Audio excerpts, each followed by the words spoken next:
Greetings. Welcome one and all to the city of Corvosa, the setting for this actual play of Curse of the Crimson Throne. All of us here at RollTales recommend that you at least be 18 years of age before joining us on this dark fantasy adventure path.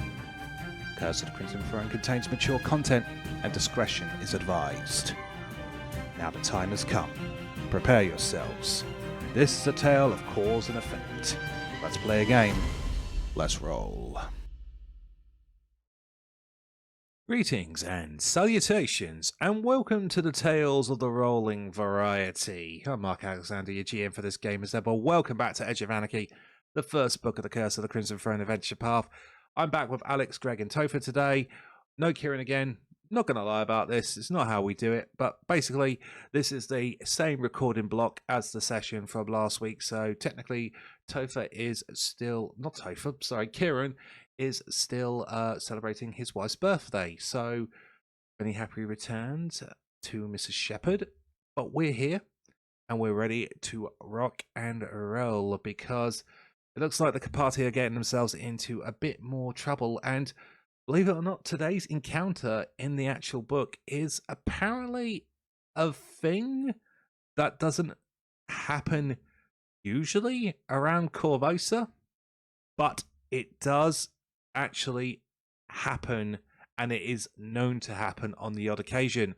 But today, and if you are prepared to share down below, commenters, we would like Fs to pay respects, because tonight I will reveal that the party are going to be fighting a monster that will soon be no longer a part of the Pathfinder 2E system due to the whole shenanigans that happened in January 2023. And that creature is the Odiog. So, F to pay respects, because I think this may be the last time potentially on the channel that we're going to fight an Odiog. And, well, one of the final times we're going to fight an Odiog. And, Greg, you've gone a couple of rounds with this with these creatures before. I remember. You're looking forward to another round? I don't have to get close up. I'm happy. Fun last time. Yeah, you were in the last one as well, Topher. Yeah. You ready for another round? Oh, definitely. Different way of fighting this time as well, though. Yeah, yeah, that's very true. Alex, this is originally a monster from the world's oldest role-playing game. Have you ever fought one before, even in that system? No, I haven't. Oh, okay. So this is my first beast. Okay, so this is going to be the first. Okay. All right. So this is going to be a first for Alex, and Greg and Topher are going another round. And yeah, it's a shame that the Odiog is. Well, you can still play it in your home games. You're not going to get in trouble even if you broadcast it, because it was a part of the original license. But it's going to be a shame to lose a few monsters, but it's understandable why Paizo are doing it. But I'm just going to say before we start, some of these new monsters that are coming in, oh, Greg, those new dragons. Yeah, they do look cool. They look really cool. A dragon after a particular form of magic. I don't know why, but I'm just looking forward to the occultism-based dragons. Yeah, that'll be interesting. I want to see the primal, see how weird they can get with nature. Yeah. Oh, yeah. Oh, yeah. And isn't there an infernal one that they're doing? Yeah. Something like an infernal dragon? Oh, man. I was watching some of it. I was looking at some of the artwork over PaizoCon this year, time recording 2023. And yeah, there's some. I'm looking forward to seeing these creatures come out. They're going to be some very badass designs. But I must admit, those occultism dragons, because I don't know why, but I'm picturing a weird mesh between dragons from European fantasy combined with the Cthulhu mythos. It's an image, isn't it? That is an image. Yeah. I mean, for clarification, considering as Topher's character Romeo is diving into occultism during this, so far during this actual play, The Cthulhu mythos is known in Pathfinder as the Dark Tapestry. So if you ever hear the Dark Tapestry get referred to, which could potentially happen once or twice during this game, it doesn't play a major part. But if you hear Dark Tapestry, just basically think Cthulhu, and you're there.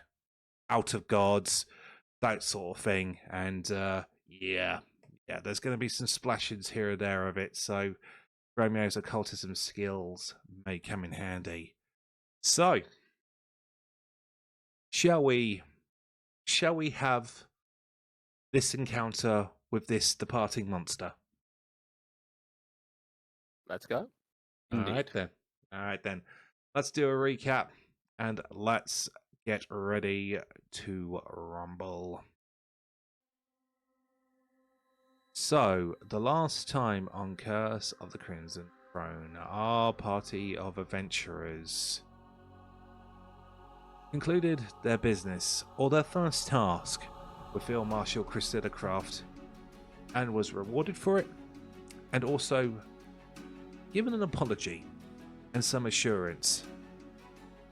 Cressida confessed that she was so focused on Varric Van Kaskakin that maybe she should have paid more attention to the 4 other guard members who deserted with him and walked out of the door.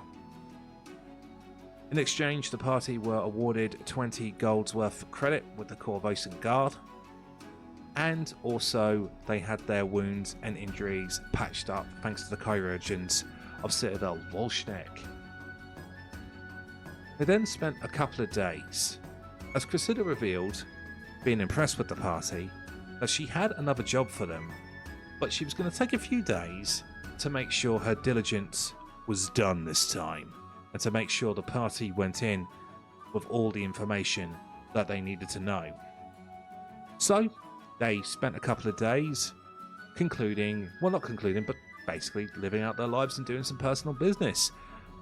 We had an excellent scene with Ferrell and Romeo as the two gentlemen got a little bit closer and bonded over Ferrell's shop and their respective late wives to really share the moment, and it was really, really, really cool.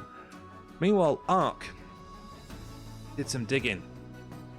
This digging involved sending a message to the Arcona family after their seeming shenanigans with Varric Van Kaskakin, before spending an afternoon with his own father, Draven, down in the Grey District of Corvosa. It was here that Ark learnt that his father had been, not concerned, but he just wanted to give his son the heads up that the headmaster of the academy, Topher Ornelos, was maybe getting a bit egotistical. Well, long story short, Topher Ornelos, the headmaster of the academy, is trying to control as much of it as humanly possible. And for the past several hundreds of years, ever since the beginning, that's not really how the academy has worked. Draven informed his son that he believed that there was nothing nefarious going on, but he just wanted to make sure and let Ark know that he didn't want the academy to essentially be blemished because of the headmaster's actions. It was Ark's late mother, Cassandra, who actually put a lot of work into the academy and the administrative side. And to be blunt, one of the reasons why the academy is in such good tip-top shape today is because of her. So understandably, Draven Ornelos doesn't want to see that in particular go to the hells. He also informed Ark about a project. Or rather, Ark had heard about a project originally from Cressida and then checked in with his father and his fellow contacts at the academy. It seems like that Queen Iliosa has ordered a diversion of funds from numerous sources in Corvosa, the Corvosan Guard being one of those sources, and is diverting it to some kind of what has been called a vanity project that she has had in her mind for years. And now that Eadred II is no longer around to say, "Not right now, my dear. It looks like that this project, whatever it is is coming to the forefront. Some sort of force designed to complement the forces of Korvosa, in particular the Korvosan Guard. Apparently, Queen Iliosa was not very happy with the response to the riots by the Korvosan Guard, in particular in regards to numbers. Okay, there were 700 strong, but this is a big, big city. To be blunt, 700, as big as that is not enough. So who's to know what will come of this vanity project, question mark, by the Queen? Only time will tell. What is known for right here and right now was the party met up and proceeded to Citadel Volshnek to receive their next job from Cressida. But on the way there, they were on the corner of Brofferman Street, heading towards the Citadel. It was then Romeo Sandweaver felt vibration and rumbling beneath his feet, as all of a sudden, bursting out from Korvosa's sewer system, a giant creature exploded out of the ground, started wrapping civilians up, tentacles that this creature seems to have, and is yelling in common, hungry, and screeching seemingly in sheer pain. And that is where we'll bring the game back in today. Alright. Let's make this nice and simple and to the point. You lot, roll initiative. This is the creature, by the way, that the party are looking at and has just exploded out of the floor. If those who have skipped the intro of today's session, this is a creature that is leaving this game soon due to the Pathfinder remaster. This is an Odiog. Alright, let's roll for this creature. See how well it does in the initiative order. Awesome. So, for those of you who want a quick descriptor of the Odiog, think a large size, four-legged giant creature. As a matter of fact, let's actually give a better view to those watching in, and I'll be able to give a better descriptor for those listening in.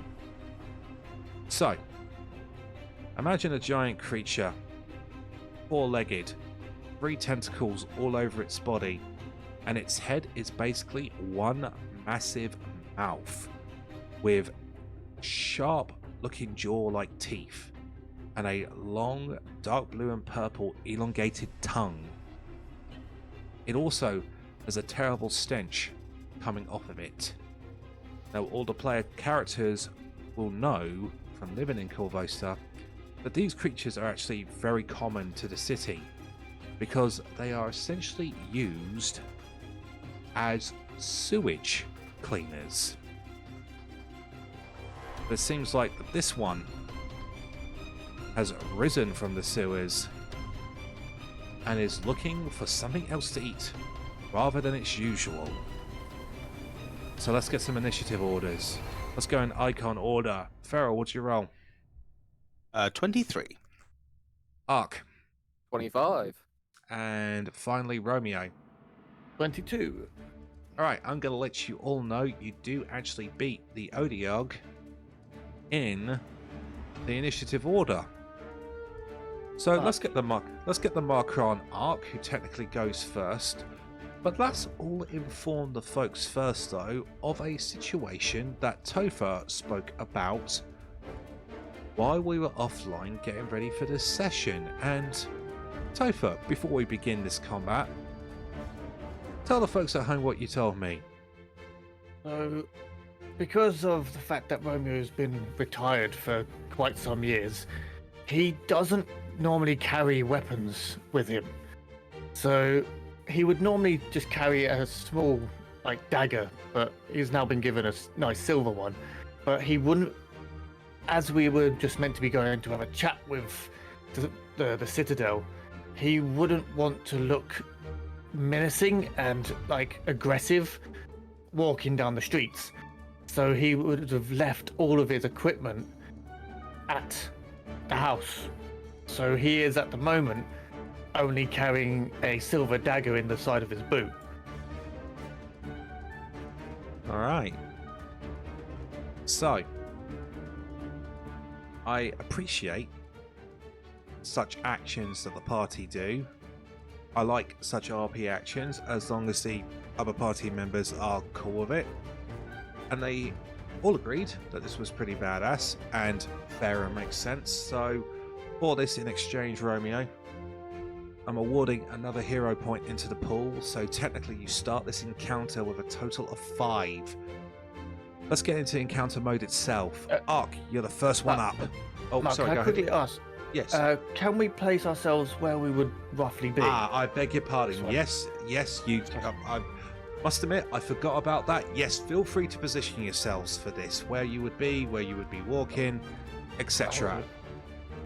I would have been over here pushing people into their homes. Yep. When I mentioned that. Yeah, I'd probably be here shouting at people, move away from everything. I'll be probably around here just looking at the floor going, what? Yeah, almost. Oh. It's an alley, so yeah. Okay, so yeah, a reposition is fair.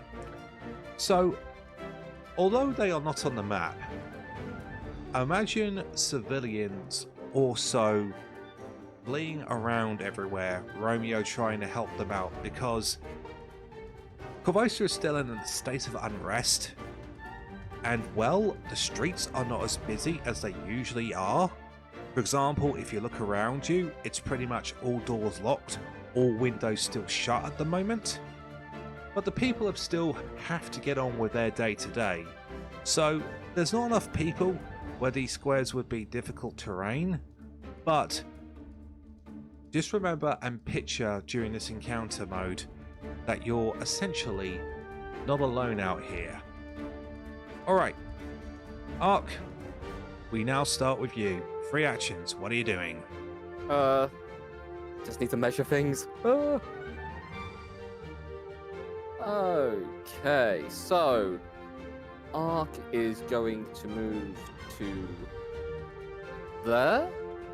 As soon as you enter that area, can I have a fortitude saving throw, please? As the overpowering stench of the creature that keeps the sewers of Korvosa clean by eating all the refuge enters your nostrils. Yep. 20? At 20 is just getting it up now. 20 is exactly what you need. Right, I can't really do anything from here, so I'm gonna have to move again. Alright, just to let you know though, now that you've beaten the save, you are immune to the stench of the Odiog for 24 hours. Oh, fantastic. So Ark's gonna go, let me just click the right tool. I'm doing well.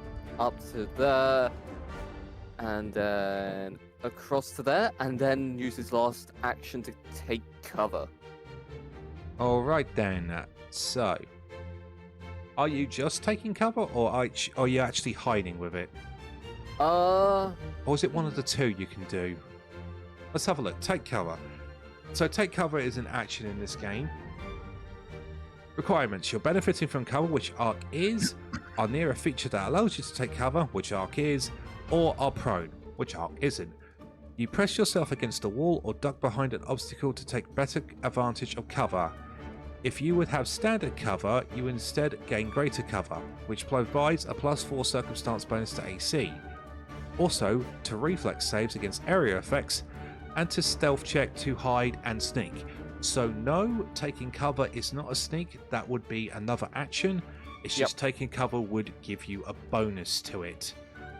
So if I'm right and reading this correctly, this would be standard cover. So you have greater cover, +4 to your AC Arc, Is that your free actions, my friend? Those are my free actions. Yeah, just get myself in position. Nice. All right. Let's have a look. Okay. Next up, Feral. Right. I shall move up to here to get a proper look at the creature. Knowing Romeo didn't pick up his bow, I will shout, "I hope you can use this," and with an action, I will throw him my falchion. So I'll All right. throw that into party loot if it will allow me. For some reason it's not. Hang on, let me just load that back up again. Is it not going in there? No, it's not. Okay, it's probably something to do with the new edition of Foundry. So what I will do is, because it's going to be one manipulate action to grab the falchion, and then it'll be one action to throw it to Romeo. So I'm just going to try putting a falchion into the party loot. Yeah, Romeo, there should be a falchion in there now. But I believe that will conclude Feral's turn.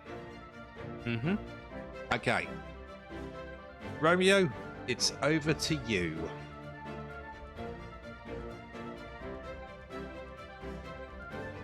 You with us, Topher? I realised I was muted. Haha. Whereabouts was it? Phone. Directly towards you. Yeah, Okay. Feral's got the strength where he can throw it and it lands at your feet easily. Okay, so I will. So picture cinematic. He unsheaves it with one hand, and he frisbees it across the floor. So it's spinning up towards where you're standing, but not in a way that will actually cut you. So yeah, I will grab hold of. I will basically, on the move, I will use my foot to flick it up, catch it with my hand, and move at the same 5, Yeah, that's going to be 2 actions. One to manipulate, but that Yeah. looks badass. 15, 20, 25, 30 to there. Romeo, you're in the radius as the stench of the refuse and offal overpowers your nose. Can I have a fortitude saving throw off you, please?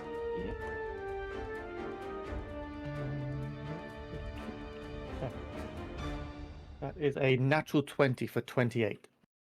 Oh, Romeo, you are completely unaffected. As a matter of fact, I want some RP for this. How come you are, or at least for this time, how come you are pretty much immune to this overpowering smell of, quite frankly, excrement and rubbish?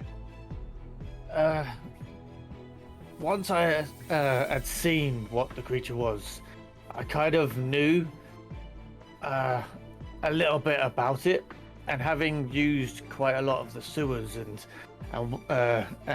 having a few of my the lads that worked for us having to use the sewers quite often, we've kind of come across these quite often.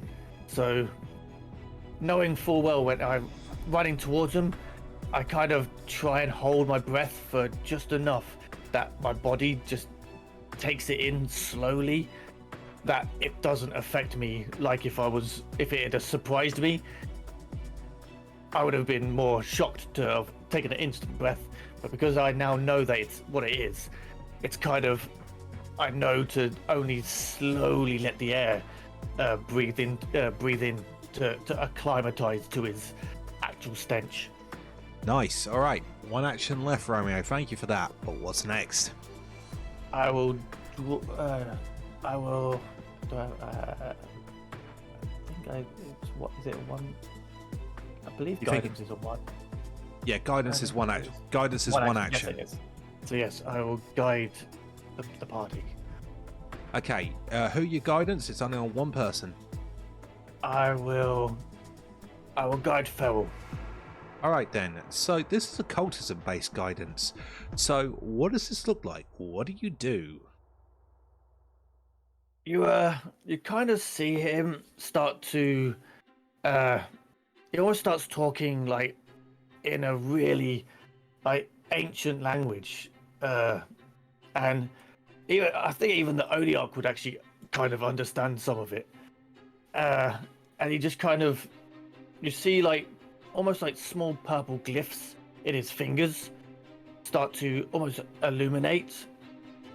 And he kind of just looks at you, Feral, and it almost looks as if there's like a weird, like black spectral tongue, like almost mouthing these words. It's all very serpent-like, and he just kind of looks at you and goes, "Go." And you just see this black like tongue fly and land, like attaches to you, and you just seem a little bit more prominent and more like furious. All right. Nice. That is really cool. So, guidance, for those of you who don't know, the Pathfinder system, guidance gives a chosen target a +1 status bonus to one attack roll, perception check, saving throw, or skill check. The target attempts before the duration ends, and the duration for this spell is till the end of Feral's next turn. So it's a 1-round thing. Alright, it's now the Odiog's turn. It's got 3 targets. What it does for a free action is it drops the civilians that it currently had after bursting out of the earth, because it notices you 3 in particular, not actually running away but coming towards it, as the Odiog says, meaty, tough food. And what I'm going to do, as a very instinctual creature driven by hunger, is I will roll a D3 going in icon order, Feral being 1, Arc being 2, and Romeo being 3, to see where it's going to go, see where its hunger drives it. Alright, so it is going to go for Romeo, as I rolled a 3. So what it's going to do is it's going to spend an action to move stride 20 feet, and then use a second action to stride another 10 feet. Now, Feral is now in the stench, so I'm going to check if it's the start of your turn. A creature entering the aura. So I'm going to rule that Feral will make the saving throw at the start of his turn. But for its last action, the Odiog is going to use its 10-foot reach and lash out a tentacle at Romeo. Okay, Romeo, does a 31 hit? Yes, that does, for a critical. Alright, that's a +10 crit against Romeo. Romeo, you sustain a total of 22 points worth of damage. A solid hit. However, it's desperate, this creature. The hit is solid, but it's unable to wrap itself around you and try to grab you off the floor, as technically the creature is out of actions. But we're back to the top of the round. Ark, your turn. Yeah, so for his first action, he's going to attempt to cast Befuddle on it. Alright, so tell us what this spell does, Greg. So you see seeds of confusion in your target's mind, causing their actions and thoughts to become clumsy.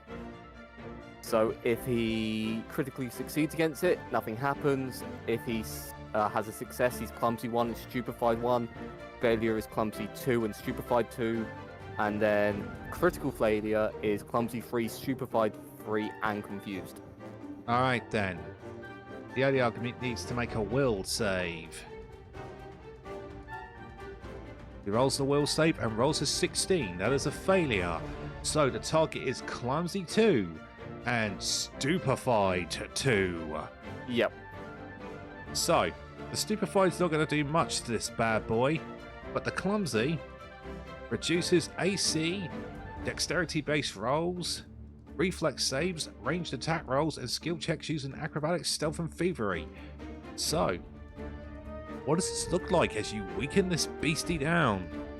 You see Ark just point his staff towards this being, and you see like a string of words that through all different languages that Ark knows, so Abyssal, Common, Draconic, Dwarven, and Infernal, approach this Odiarch, and each one starts to whisper into the Odiarch's head, like, oh, go over here, go over there, go over this way, and start just adding random thoughts and confusing ideas to its being. It yells, "Ah, I'm confused! Get out of my head!" One action left, Ark. Yeah, he's taking cover again. Alright then, getting that cover reinforcement. Alright then, Feral, we start your turn. Can I have a fortitude save, if I please? Yes, you can. Ooh, 19. One below. I hear no hero point call, so that is a failure. Oh yeah, we Oh. had a hero point. Never mind.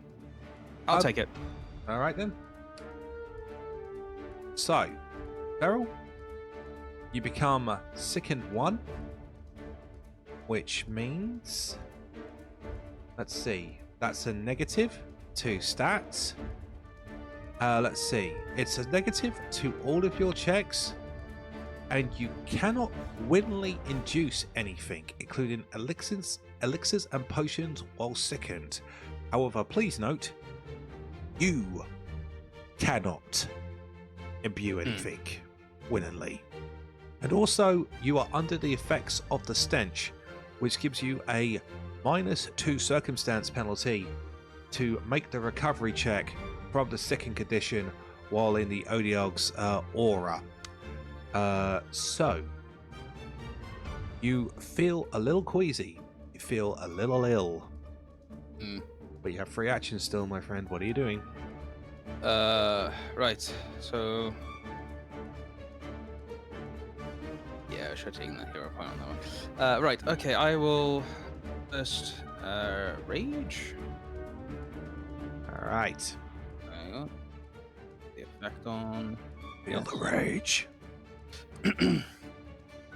So yeah, my AC is down further than it was now. 5, 10. I'm gonna get right up into his face. I will attempt to. I can't move. There we go. And I will take a single strike with the Retribution Axe. All right. In that case, then, let's see. Sorry. Are you using guidance? It fades at the end of your turn, so I would use it. Yes, I will use guidance. All right then. So when you click the attack button, when the pop-up box happens, there should be a toggle there to turn on the guidance effect. Yes, there is. All right then. Give us a guided strike. That is a 21. 11 off the dice for a 21 is a hit. Give us damage.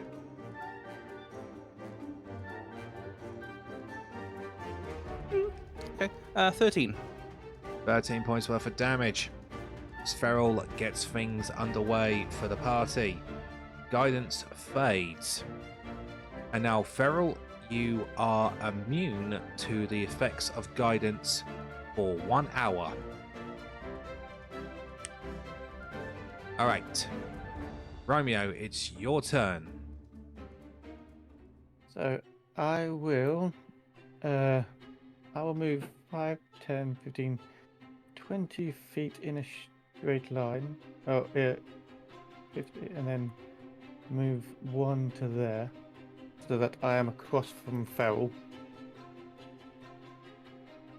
And Alright. then I will swing the falchion. It's a potency thing. Potency. You have to do it before, don't you? For the potency, you make an attack. You make an attack with the affixed crit weapon. Yes. So That do would- you attack? Because it's weird because it says you attack with it, but then you haven't rolled yet. You So- turn it. You use your second action to turn it on, and then you use your third action to hit with it. Okay. So yeah, I will do All right. that up to the falchion. All right then. So add a +1 to this strike if it doesn't calculate it, and if you hit, you'll roll an extra damage worth of dice. So go ahead and give us this flanking falchion shot. Why isn't it working? Just roll the falchion. There we go. Come on. There we go. There we go. We're getting there. plus- We're learning. +1. Yep. We're learning, folks. That is a 19. 19. That is a hit because of the flank. Go ahead and give us damage. So what is that? That is a 3. All right, roll us another d10. D10. That is that one. Roll us another d10. Oh. All right, so a total of 5 damage, but damage is damage. Romeo, your health is... Oh, no, you got hit last round. That's why with the crit. Yes. Sorry. All right, so Okay. That is... that's your Yep. turn, Romeo. Yep. All right, it's now the Odiog's turn. All right, what it's going to do is it's going to see a weakened Romeo, but he does see that Feral is under the effects of its stench, not looking very, very well. So it's going to target Feral, and first things first, it's going to try and make a tentacle strike. Let's see, 18 off the die for a 32, Feral.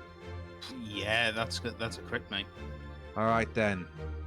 It does, 24 points worth of critical damage, max damage. And then what it's going to do for its next action is it's going to grab you for a free grab. And then for its final action, you feel the tentacle wrap around and start to constrict you. Can I have a fortitude saving throw, please? As it leers at you. You'll make good food. 16. 16 is a failure. Ouch. So you're going to take a further 7 points worth of bludgeoning damage. But that concludes the Odiarch's turn. Ark, it's over to you. Yes. So, what do I say? Seeing as this thing has grabbed Feral, let's cast Magic Missile. Alright, this is your signature spell. What level? It is the 2nd level. Alright, so once again, give us a target and give us those 6 darts. So, that one, So we got a 5, we got a 7. 7. So that's 13, so that's 12 so far. Another 5 for 17. Then another 5 for 22. 2 more, yes? I think so. Yeah, I'm keeping count. That's only a 4. 26, Last one. And last one. which is a 7 for a total of 33 points worth of damage. I'll take it. Ark, once again, you pull out your staff version of an LMG and you absolutely start shredding this thing. I believe the clumsy decreases at the end of the round as well. But the clumsy goes down. Let me have a look at the spell for you quickly. Yeah, it's okay. It only lasts a round. Yes, it ticks down. Cool. It'll still tick down as usual. So Ark, taking advantage of his spell, absolutely shreds this Odiarg with his staff machine gun. And Ark, you have properly wrecked this thing and turned the tide of the fight around. I believe that's all your actions, my friend. Oh, I have one more. If you used... I'm just going to take cover. If you're firing all 6 darts, that will be all 3 actions. Oh, yes. Ark. Yes, my mistake, yes. I'm so used to two action spells. Yeah, no worries. You've just done 36. You've just done 32 points worth of damage to it, so no shame there. All right, Feral, you're in trouble. You're all wrapped up. Yes, I am. No, that's a different character. Never mind. Can I still attack while wrapped up? Yes, you can. Technically, it doesn't have you immobilized, so you don't have to make the flat check you do when not immobilized, when restrained. Okay, well, while he's there, I'm going to... Hang on, my mouse is gone again. There we go. Yeah, I'm going to take one swing so see if I can get my axe embedded into his head. Sure, I just need to check one thing for a second. I'm just checking. Let's see. Circumstance penalty, because the creature will be flat-footed, and status penalty. These stack. The Odiog's AC is down by 3. Go for it, Feral. On... Ooh, Yeah. that is a 19 for a 28. That... It's Barbie crit time! It is critical damage, plus 10 crit. Oh, no. Oh, come on, 18. Still Yeah, good but you hit. rolled a 1 off a d12 and you still did 18 points worth of damage. I know, but still. And it attacked you. The Retribution Axe comes into play as well. Did the Retribution Axe... I wonder if... I was just checking to see if that bonus doubled as well. It did. Let's see. I think it did. So a 1 Yeah. becomes a 2. Plus 2. Your strength becomes... Yeah, the Retribution Axe damage doubles as well. Christ. So, yeah, the skull on your axe turns into the face of the Odiog, and you nearly cleave it to death. 2 actions left, Feral. I'm gonna take the map. All right, first map. Give us a second whack. AC still down by 3.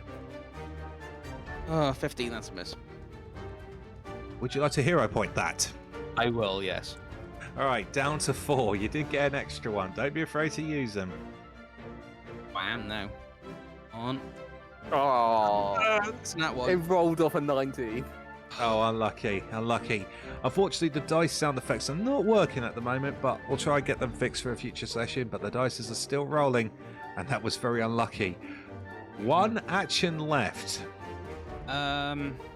It's gonna be an athletics to break out, isn't it? That will still be at a -10. Ouch. Yeah. Because that's the whatever I attack tag. roll, +8, -10. So, are you going to athletics it, or you're going to try and crit fish? Crit fish. Go on then. Maximum map. I mean, even if it's let's focus on me at the moment, that'd be fine. I got people to cover my back. Nope, that's an 11. All right, 12 off the dice for an 11, -1 after all the penalties. Unlucky. Romeo. So I'm going to hunter prey it. All right. Do you want to do a free recall knowledge with that? Will do. That is right up your alley. It's occultism. Yeah.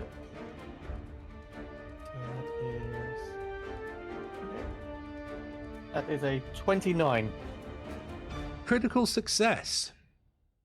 You know that its regular AC is... Hold on a second. Right, it's at the end of this turn. Its regular AC is 20. You know it has 70 hit points. It's looking way down into its last quarter. It has a fortitude of plus 12, a reflex weakened, currently a plus 7, a will weakened, currently a plus 9. It moves 20 feet and is immune to diseases. The only thing you do not want, you've seen all of its other abilities so far, but you do not want to get bitten by this creature, as this creature can impart filth fever onto you. But that is what you learn. It's a free action to tell people, talk to people, isn't it? Uh, Or just a quick for that, heads up. For that, yes. Point out is specifically for hiding. Okay, because I will turn to them and go, it's weaker on that section here. Just aim for there. So that it gives them it can only be done once per day with the monster hunter, and it gives a +1 circumstance bonus to their next attack roll against the creature. Is this to everyone or just one person? It just says when you succeed, gives your allies you tell gain a +1 circumstance to your next attack roll. That's all against that to prey. That's all You- to you then. Stacking up those bonuses. All right. Good. Okay, I see where the monster hunter comes into play. That's nice. All right. Next action, please, Romeo, because that was a freebie. Okay, so I will now slide the falchion through where I can see its weaker points. All right, go ahead and give us a strike. I will hero point that. All right, then. That was a 2 off the die for a 9. Yep, Give us a 2. reroll. You're down to 3 hero points. Okay, I rolled it and it deleted my actual character sheet Oh, off the screen. Oh, off the that's screen. a... that's a thing. Oh, you're still here. Oh no, it's just my as I rolled it, the whole literally just my actual page for the bio just literally just took and turned off. I don't like you rolling anymore. I don't like you rolling. Pathfinder 2 is so powerful it's working against you. Cautionary tales. 18. All right, that 18, because of all the debuffs, is a hit. Give us damage, Romeo. Okay. Come on. That is a 8 points of damage. 8 points worth of damage. Looking incredibly injured, but still with you. Okay, so I will take another spin with that is a 16 minus whatever the It's -5. Unless it's Yeah. an agile weapon, it's always -5, then Yeah. -10. So that's not going to be enough. Okay. All right. That's I believe that's your turn. yep. I'm prayed 2 strikes. Hunt phase and 2 strikes. Yep. It's now the Odiog's turn. And he goes, I don't want this. I'm just hungry. I'm just very hungry. No, I don't want this. I'm going home. And with that, for its first action, it releases Feral. And then it goes to next action. So for a free action, it releases Feral. And then for a second action, it just tries to shove Romeo out of the way. Romeo, what's your fortitude DC? That's 10 plus what the What saving throw save. score? Yep. Yeah. 18. Okay, 20. It pushes you out the way by 5 feet for its first action. And then for its next 2 action, it moves a total of 40 feet near to the edge of the map, and it's running towards the hole in the floor from whence it came, which is just off of the map. So, we take the turn over to Ark. Ark, are you letting it go, or aren't you? Can I do a recall knowledge to find out if it's does it become like a man-eater if you let it go again? Let's have a look. It would be occultism. Let's have a look. The skills that you need. What sort of I just Well, need... I'll tell you what. If you use an action, you can ask Romeo that question. He can respond. Oh yeah, I'll take an action and do that. Okay. So I'll tell you what Odiogs are in terms of its lore, and then we'll say that Romeo's relaying this to you, or an abridged version, and you can make your decision there. They're known as Lords of Sewers, Ditches and Lone Fields. Odiogs are filthy monstrosities that stomp about on 3 massive legs, not 4, in search of tasty garbage and refuge. Let's see. Most assume that Odiogs originally evolved in swamps and moved into the sewers as civilization encroached into their natural habitat.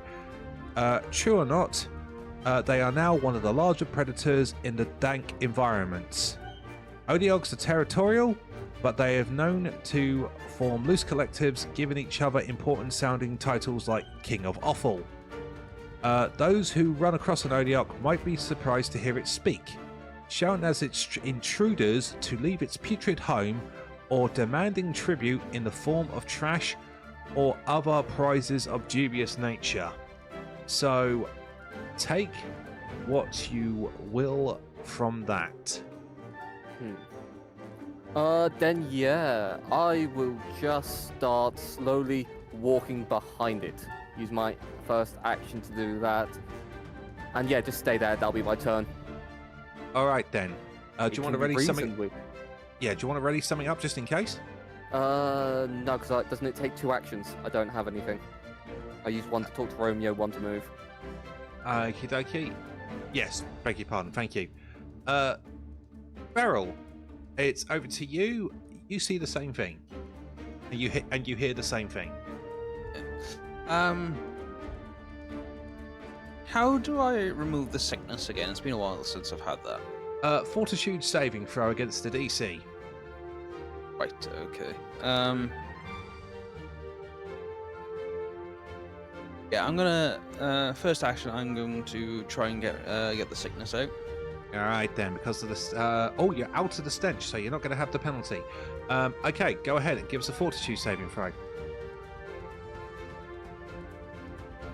Where were these rolls earlier? That's a 27. 19 off the die. You spend your first action to remove the sickness from your body, and you are clear. Let's see. 5.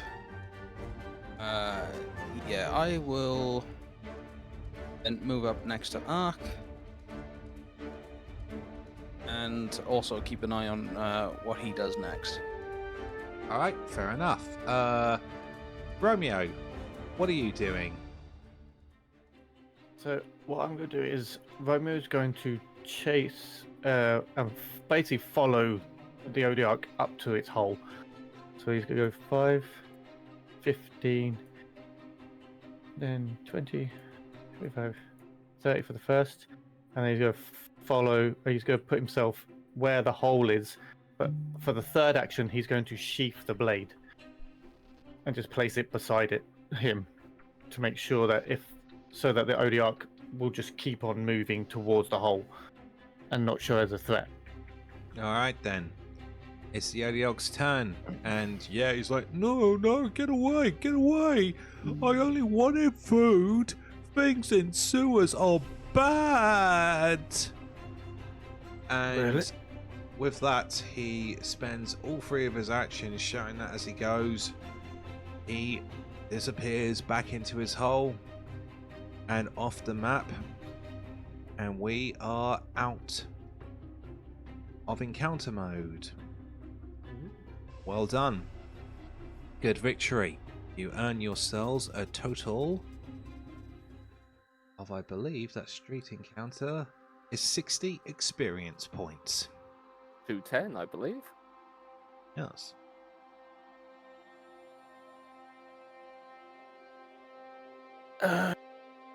Gentlemen, you heard that Odiok correctly. Complaining about something in the sewers, yes. That's not normal for... they don't normally come above ground unless they are really agitated.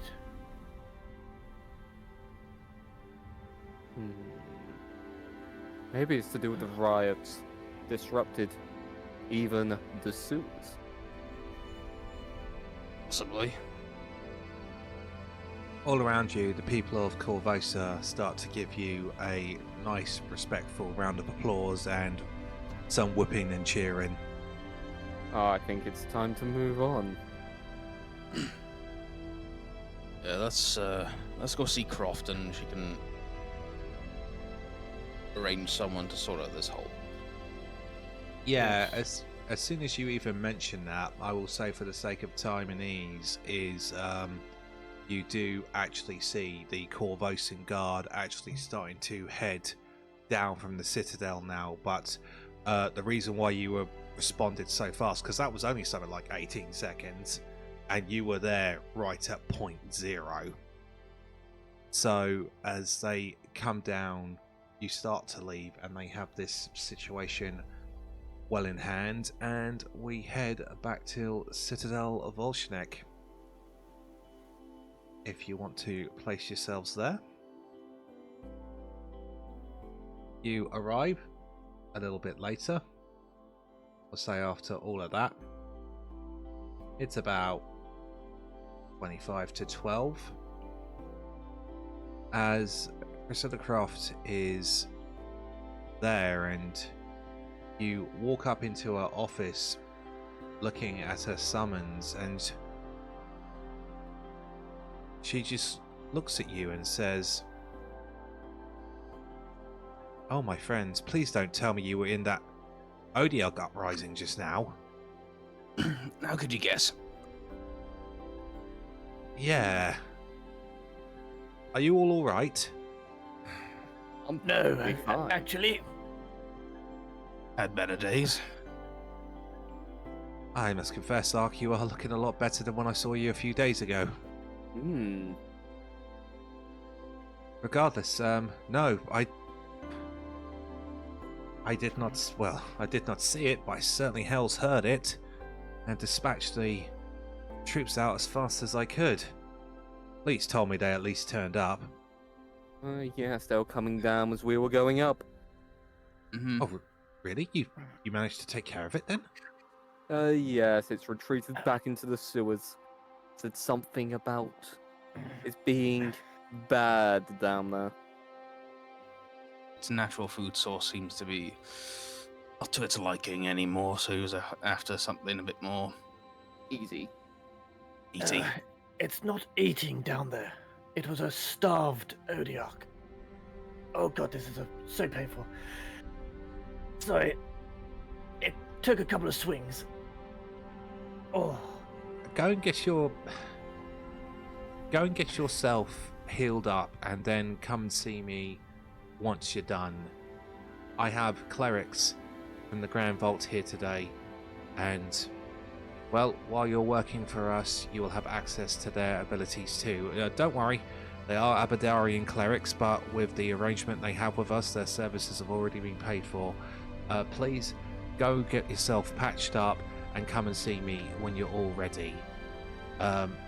Ark, if you wish, you may stay here with me as you're looking good, and I'll give you the basics of what I need you to do. As a matter of fact, I would like to particularly, and the others as well, don't get me wrong, but the task I have for you today is perhaps, as we say, up your street. Oh, goody. Okay, so if the Feral and Romeo want to, you can just disappear for 5 minutes, and you can restore yourself up to full health, as the Abadarian clerics at the Citadel will cast heal spells upon you. okay. Alright. While they're away, although she doesn't say anything sort of like secretively or anything of the sort, she does look at you, Ark, and she gives you the basic 411, and then when the other players come back in from the healing, she gives you the same information as well. As she says to Ark while Romeo and Feral are getting patched up, Ark, have you ever heard of Ambassador Ampri of Cheliax?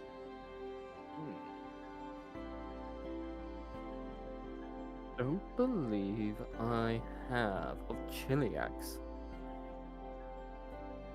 Well, as you know, we still have some ties to Cheliax, although we are independent. But this ambassador is so aptly titled. He is Corvosa's Chelish ambassador. Daravane Jaios Amperi, to give his full name. And unfortunately, he is causing a bit of a problem for the city. Okay. What sort of problems? Something that we may need your expertise for, but the others will certainly come in handy. And with that, the door conveniently opens, and you two return. Cressida motions you to join them and gives you that basic exposition that Ark just had, and she says, "Now,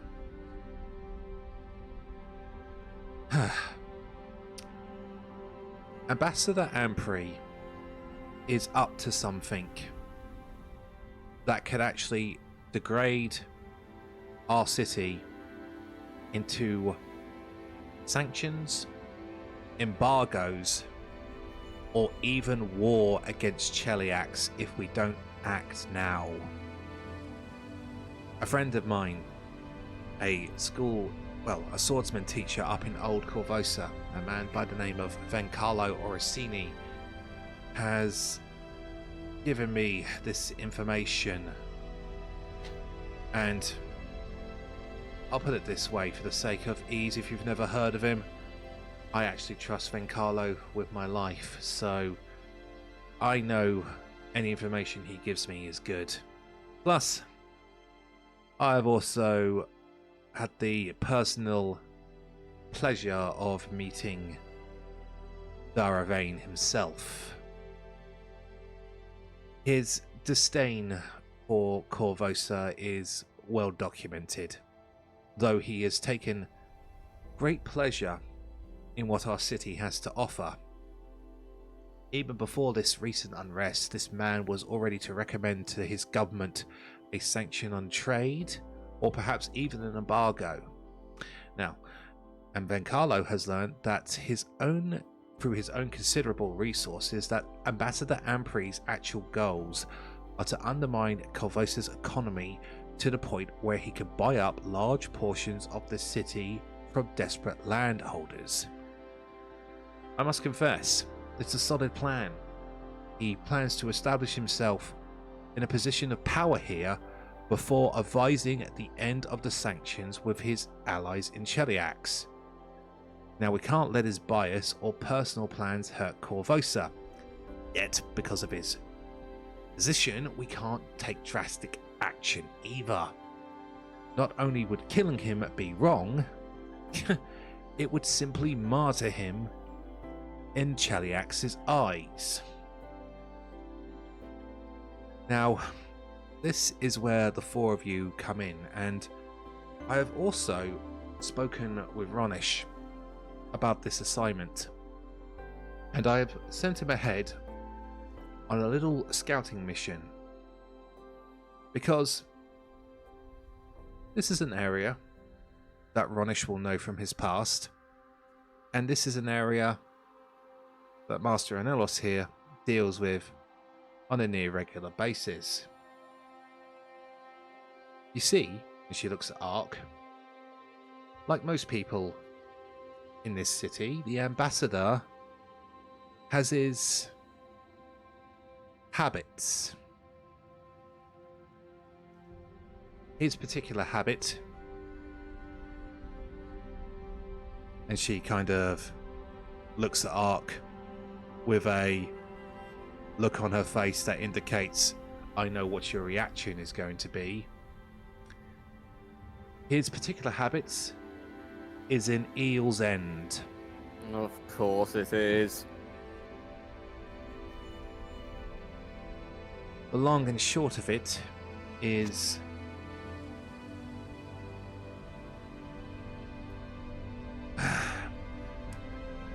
we're going to have to deal with the Vargo Barbarsi. No other ways around it?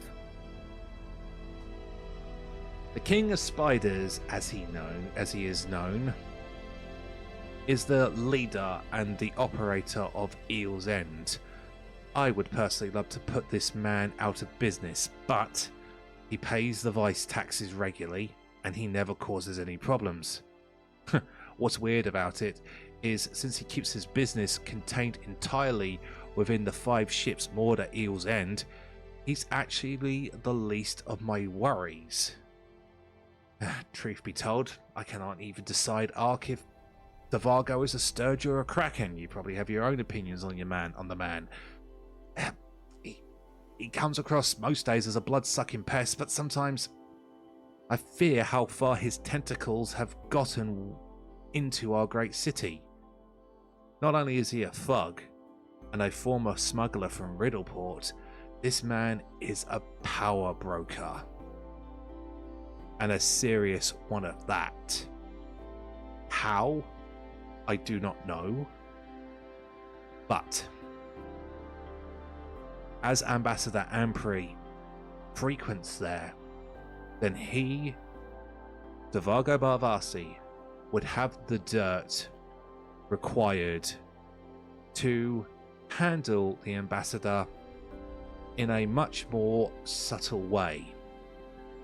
But he's not going to allow an ally of the guard into Eel's End. But you and your group are a different case. I would like you to pay a visit to Eel's End and secure an audience with Devargo. Find out what he knows about Ampri, get any proof of any illicit goings-on that the ambassador might be involved with, and bring that proof to me. I can use it to undermine any forthcoming attempts by him to get Cheliax to cut us off. Now, Devargo is Devargo. He may not be willing to part with the information easily. I'll supply you with some gold to bribe him, a total of 50 GP, and whatever's left over you can keep for yourself. Remember, Devargo is dangerous, but so are you. If things get violent, I wouldn't mourn his passing, and that's why she looks at Beryl and Romeo. And she also says, and if you can think of other ways to get that information, I won't ask no questions if you won't tell me low lies. The best way of dealing with it. So that is the assignment I have for you. Ronursh has accepted, but you are all individuals. What say you? Well, yes. There's always promise in having contact with the King of Spiders. If we can get him on our side, he's always useful. Well, I do know some Academy students who slip out after curfew heading down to Eel's End, so you actually wearing your Academy coat is not actually going to be out of place. But have you ever dealt with someone like him before? No. But I know of him. Just And be knowing is the first step. Yeah, just be aware that unlike Gadrian Lam, this man actually has a foot on the ladder. And a proper good one at that. So, Ark is accepted. Beryl, Romeo, what say you? Yeah, I'm up for it. Good. They might need you. Romeo? I said I would work if you were able to allow me the property, so I am at your service. Yes, as a matter of fact, I have information in regards to that. Let's conclude this business first, and I will give you the information that you need straight away, and a contact with Archbanker Tuttle. In fact, the man who I mentioned during this conversation, my information man, Vencarlo Orsini, he can introduce you to the Archbanker.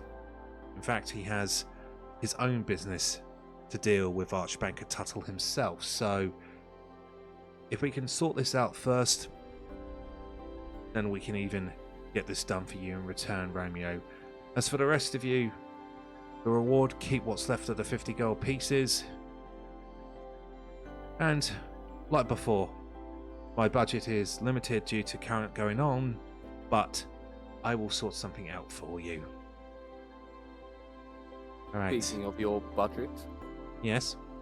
I found out more if you'd like. Oh, please share. So Queen Iliosa is not happy with how the guard force displayed themselves during the riots. What, dying? Yes, I know. Sorry, I apologise, Ark. That was unprofessional of me. It's fine. We all know what it is. So do you know her plans to set up her own force? I've heard of it, yes. Well, Idrid kind of put a stopper in that for a time being. But now she's queen, she can start moving money around so she can start building said guard force. You're being stripped to make way for hers. I don't think she would do anything that rash. But she'll cut you down so that she has more money to play with.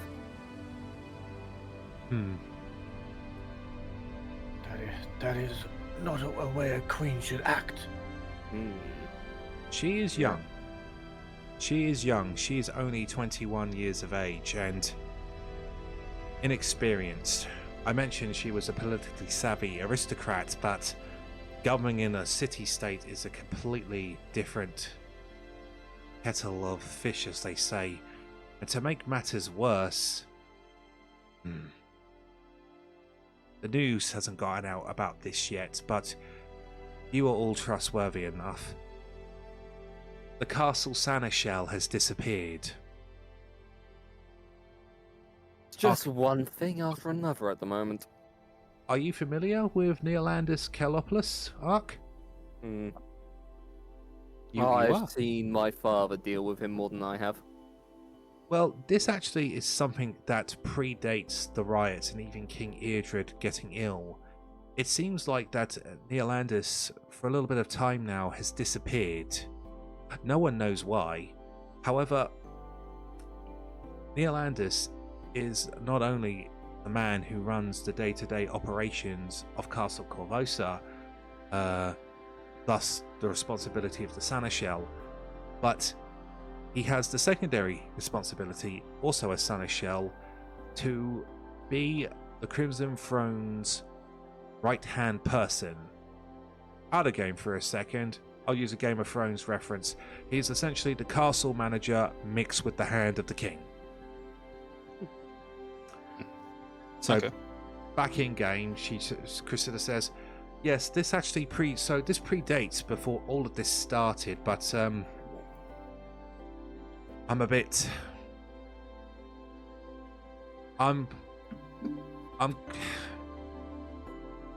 at the moment, I think Iliosa is just being rash and is scared, and unfortunately without Neolandus to guide her right now, it's going to be hard for her, but this Is this information of yours good, Ark? Yes.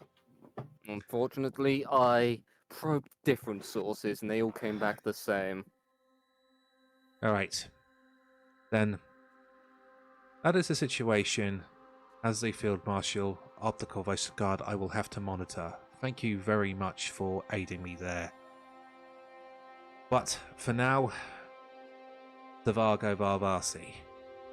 If you head to Eel's End, you will meet Ronursh already there. I asked him to have a bit of a scout and a look around first. Also, I'm not going to lie, he may have been away for 10 years, but some of his old running buddies from back in the day are still around. So maybe he could have done some recon, got some information for you first to go in. Again, she looks at all the doing my due diligence this time.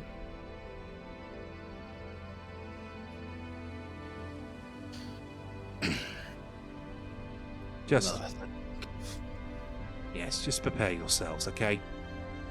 This can go one of many ways. Balls. Okay, and with that, for the next assignment gathered up for the party, that's where we'll close tonight's session of Curse of the Crimson Throne. Alright, so this next section, I want you to know in preparation for our next session, and Kieran will even be informed as well. This next part is completely open-ended, and I mean that literally.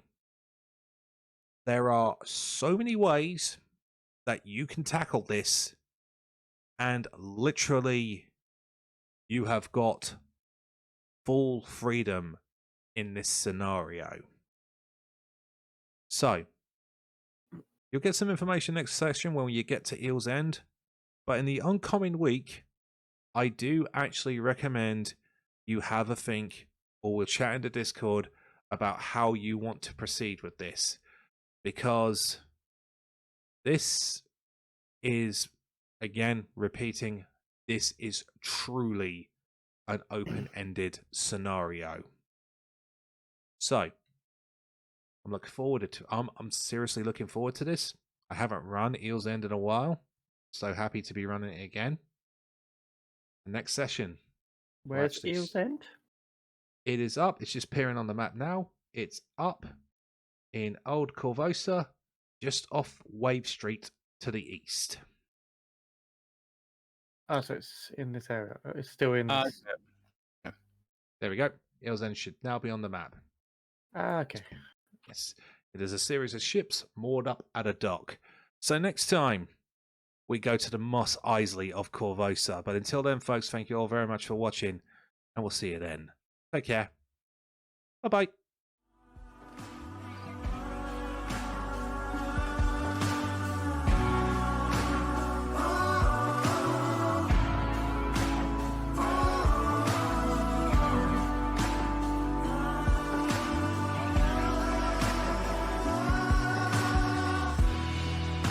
You wanna tear down these walls, and I know you can do anything.